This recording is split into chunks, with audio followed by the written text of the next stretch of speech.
जमात ए इस्लामी हिंद के children circle children Islamic organisation अंतर्गत राष्ट्रव्यापी वृक्षारोपण व जन जागृति अभियान चलाया गया।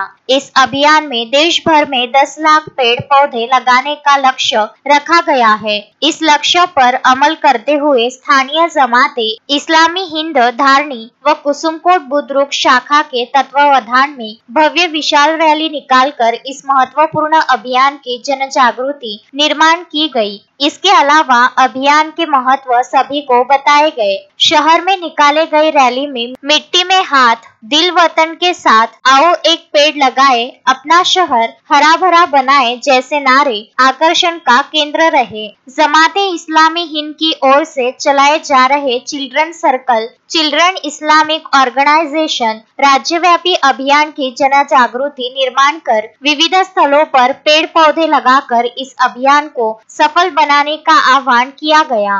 रैली में स्कूल के छात्र छात्राएं तथा शिक्षक बड़े संख्या में शामिल हुए। जमात ए इस्लामी हिंद के नौशाद अहमद, शरीफ मेमन, सईद खान, सैयद इमरान, रिजवान शेख, जाकिर शेख सहित अनेक नागरिकों ने रैली में सहभाग लिया। इस अभियान को नगर पंचायत व पुलिस प्रशासन का भरपूर सहयोग प्राप्त हुआ। अभियान की जन जागृति के साथ देश भर में 10 लाख पेड़ पौधे लगाने को लेकर नागरिकों को प्रोत्साहित किया जाएगा। अभियान को सफल बनाने के लिए जमात ए इस्लामी हिंद धारणी व कुसुमकोट बुद्रुक शाखा ने अथक परिश्रम किया। तस्मीन शेख, सुलेमान मेमन, शकील अहमद के साथ जुगल किशोर जायसवाल, विदर्भ न्यूज धारणी।